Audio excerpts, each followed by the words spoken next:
Okay, welcome back. Now we will look at one of a realistic example. More realistic in the sense that we don't just put the element there. We now have a pulley, and the pulley is driven onto a shaft, and there's an element there. So now we want to know what are the forces, what are the stress experienced by the element. The element is shown here. So let me just draw the element. This is the element. And now, how do we put the stress of the element is this side? This is a torsion coming out on this side, so we'll say this is going up. And this is going down. Because the arrow shows it's on our side of the element here, so we put it up. And this will be balanced by here. Now this element is right in the middle when we pull it, so it's at the neutral axis. There's no bending.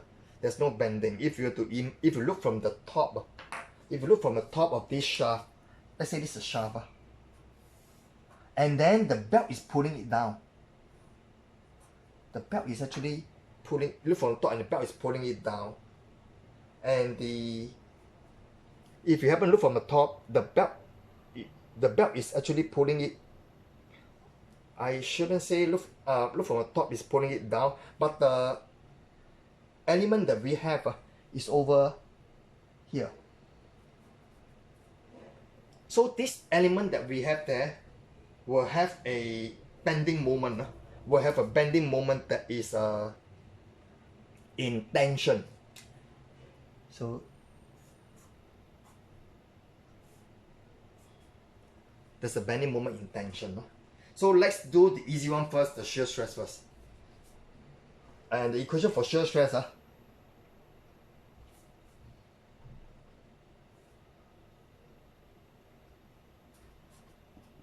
16T over pi d3.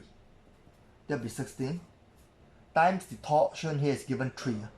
3 Newton meter 10 to the power 3 here, divided by pi, and the diameter is 10.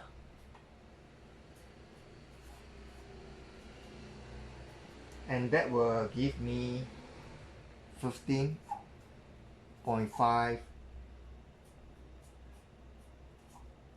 megapascal. Now for the bending, now you realize there's this is so, I got this as 15.5 now. So for the bending stress here, this bending tension here, it'll be a bit more complicated. So, but we still need to work on it. So what we do is now we need to convert this 3 Newton meter into a force, so that I can relate it to it. So let me just draw the circle over here.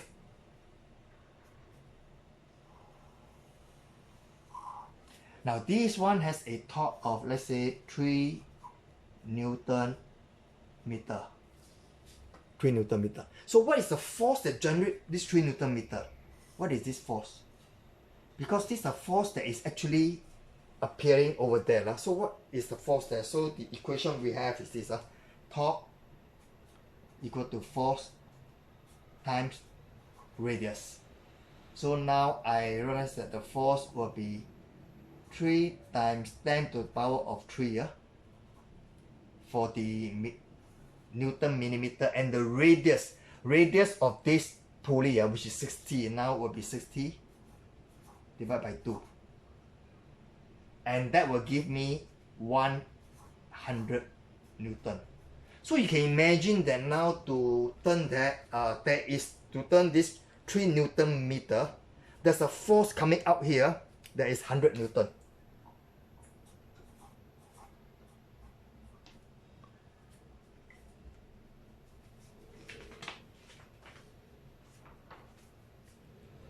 So take note of this value first before I'm going to add in the other condition now.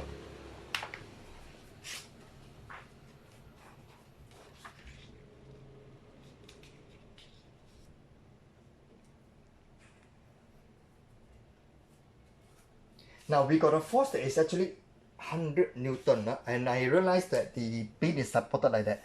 There's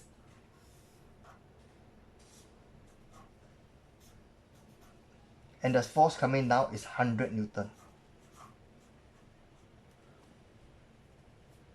For the beam, for the shaft, is 100 Newton coming down. So the force that's coming up, if this 100 Newton and this will have 50 Newton on each side,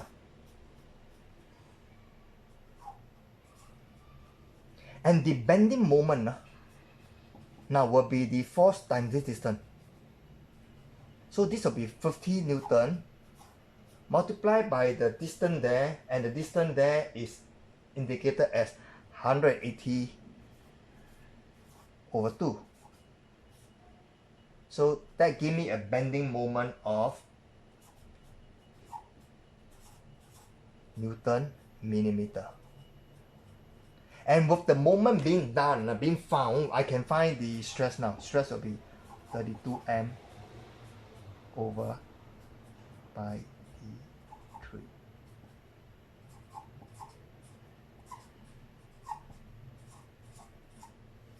And that is pi to the value of the diameter is 10 to the power of 3.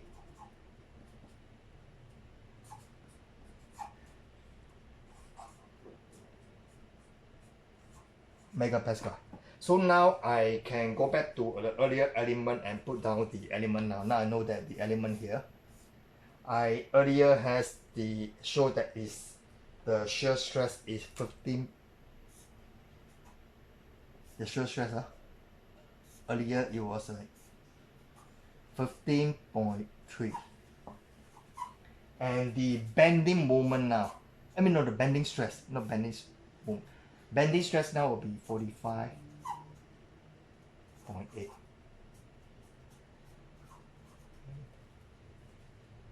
And this also megapascal. Okay, that brings me to the end of this video lah. Bye.